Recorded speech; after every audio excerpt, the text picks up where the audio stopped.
Welcome to our channel जामा नहीं यार। भाग 7 दुखद प्रसंग 2। निश्चित दिन आया। अपनी स्थिति का संपूर्ण वर्णन करना मेरे लिए कठिन है।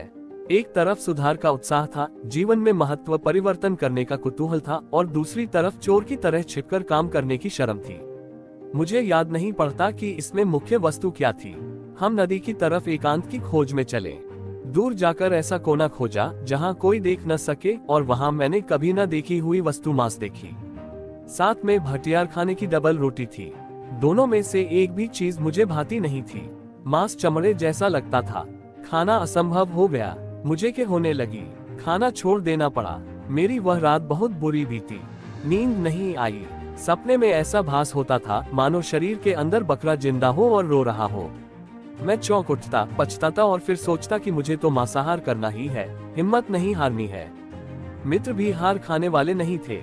उन्होंने अब मांस को अलग अलग ढंग से पकाने, सजाने और ढकने का प्रबंध किया।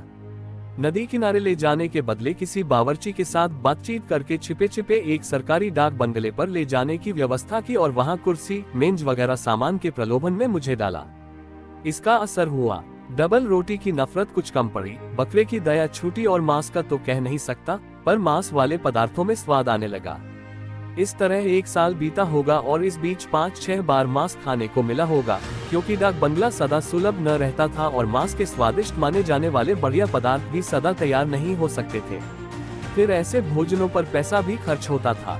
मेरे पास तो फूटी कौड़ी भी नहीं थी, इसलिए मैं कुछ दे नहीं सकता था।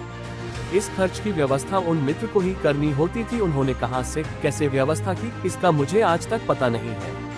उनका इरादा तो मुझे मांस की आदत लगा देने का, भ्रष्ट करने का था, इसलिए पैसा वे अपने पास से खर्च करते थे। पर उनके पास भी कोई अखूट खजाना नहीं था, इसलिए ऐसी दावतें कभी कभी ही हो सकती थी। जब जब ऐसा भोजन मिलता तब तब घर पर तो भोजन हो ही नहीं सकता था। जब माताजी भोजन के लिए बुलाती तब आज भूख नहीं है, खाना हजम नहीं हुआ है, ऐसे बहाने बनाने पड़ते थे। ऐसा कहते समय हर बार मुझे भारी आघात पहुंचता था। ये झूठ, सो भी माँ के सामने। और अगर माता पिता को पता चले कि लड़के मांसाहारी हो गए हैं, तब तो उन पर बिजली ही टूट पड़ेगी। ये विचार मेरे दिल को कुरेदते रहते थे, इसलिए मैंने निश्चय किया, मांस खाना आवश्यक है। उसका प्रचार करके हम हिंदुस्तान को सुधारेंगे। पर माता पिता को धोखा देना और झूठ बोलना तो मांस न खाने से भी बुरा है। इसलिए माता पिता के जीते जी मांस नहीं खाना चाहिए। उनकी मृत्यु के बाद स्वतंत्र होने पर खुले तौर से मांस खाना चाहिए, और जब तक वह समय न आवे तब तक मांसाहार का त्याग करना चाहिए। अपना यह निश्चय मैंने मित्र को जता दिया, और तब से मांसाहार जो छूटा सो सदा के लिए छूट गया। माता पिता कभी यह जान ही न पाए कि उनके 2 पुत्र मांसाहार कर चुके हैं। माता पिता को धोखा न देने के शुभ विचार से मैंने मांसाहार छोड़ा, पर वह मित्रता नहीं छोड़ी। मैं मित्र को सुधारने चला था, पर खुद ही गिरा, और गिरावट का मुझे होश तक न रहा। इसी सोहबत के कारण मैं व्यभिचार में भी फंस जाता। एक बार मेरे ये मित्र मुझे वेश्याओं की बस्ती में ले गए। वहां मुझे योग्य सूचनाएं देकर एक स्त्री के मकान में भेजा। मुझे पैसे वगैरह कुछ देना नहीं था, हिसाब हो चुका था। मुझे तो सिर्फ दिल बहलाव की बातें करनी थी। मैं घर में घुस तो गया, पर जिसे ईश्वर बचाना चाहता है वह गिरने की इच्छा रखते हुए भी पवित्र रह सकता है। उस कोठरी में मैं तो बिल्कुल अंधा बन गया। मुझे बोलने का भी होश न रहा। मारे शर्म के सन्नाटे में आकर उस औरत के पास खटिया पर बैठा, पर मुंह से बोलना निकल सका। औरत ने गुस्से में आकर मुझे 2-4 खरी खोटी सुनाई और दरवाजे की राह दिखाई। उस समय तो मुझे जान पड़ा कि मेरी मर्दानगी को बट्टा लगा, और मैंने चाहा कि धरती जगह दे तो मैं उसमें समा जाऊं। पर इस तरह बचने के लिए मैंने सदा ही भगवान का आभार माना है। मेरे जीवन में ऐसे ही दूसरे 4 प्रसंग और आए हैं। कहना होगा कि उनमें से अनेकों में अपने प्रयत्न के बिना, केवल परिस्थिति के कारण मैं बचा हूँ। विशुद्ध दृष्टि से तो इन प्रसंगों में मेरा पतन ही माना जाएगा। चूंकि मैंने विषय की इच्छा की, इसलिए मैं उसे भोग ही चुका। फिर भी लौकिक दृष्टि से इच्छा करने पर भी जो प्रत्यक्ष कर्म से बचता है, उसे हम बचा हुआ मानते हैं, और इन प्रसंगों में मैं इसी तरह इतनी ही हद तक बचा हुआ माना जाऊंगा। फिर कुछ काम ऐसे हैं जिन्हें करने से बचना व्यक्ति के लिए और उसके संपर्क में आने वालों के लिए बहुत लाभदायक होता है, और जब विचार शुद्धि हो जाती है तब उस कार्य में से बच जाने के लिए वही ईश्वर का अनुग्रहित होता है। जिस तरह हम यह अनुभव करते हैं कि पतन से बचने का प्रयत्न करते हुए भी मनुष्य पतित बनता है, उसी तरह ही ये भी एक अनुभव सिद्ध बात है कि गिरना चाहते हुए भी अनेक संयोगों के कारण मनुष्य गिरने से बच जाता है। इसमें पुरुषार्थ कहाँ है, दैव कहाँ है, अथवा किन नियमों के वश होकर मनुष्य आखिर गिरता या बचता है, ये सारे गूढ़ प्रश्न हैं। इनका हल आज तक हुआ नहीं और कहना कठिन है कि अंतिम निर्णय कभी हो सकेगा या नहीं। पर हम आगे बढ़ें। मुझे अभी तक इस बात का होश नहीं हुआ था कि इन मित्र की मित्रता अनिष्ट है।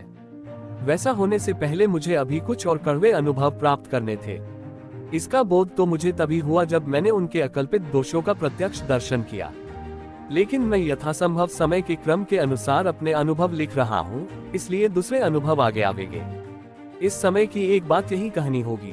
हम दंपति के बीच जो कुछ मतभेद पैदा होता या कलह होता, उसका एक कारण यह मित्रता भी थी। मैं ऊपर बता चुका हूँ कि मैं जैसा प्रेमी वैसा ही वहमी पति था। मेरे वहम को बाने वाली यह मित्रता थी, क्योंकि मित्र की सच्चाई के बारे में मुझे कोई संदेह था ही नहीं। इन मित्र की बातों में आकर मैंने अपनी धर्मपत्नी को कितने ही कष्ट पहुंचाए हैं। इस हिंसा के लिए मैंने अपने को कभी माफ नहीं किया है।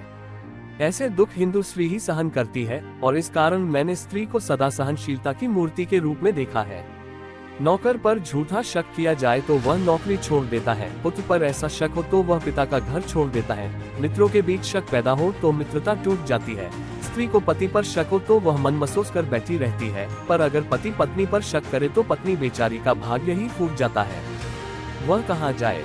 उच्च माने जाने वाले वर्ण की हिंदू स्त्री अदालत में जाकर बंधी हुई गांठ को कटवा भी नहीं सकती, ऐसा एक तरफा न्याय उसके लिए रखा गया है। इस तरह का न्याय मैंने दिया, इसके दुख को मैं कभी नहीं भूल सकता।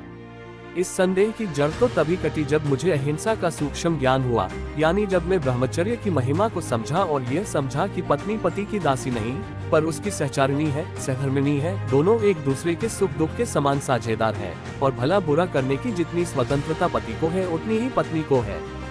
संदेह के उस काल को जब मैं याद करता हूँ तो मुझे अपनी मूर्खता और विषयांध निर्दयता पर क्रोध आता है और मित्रता विषयक अपनी मूर्छा पर दया आती है।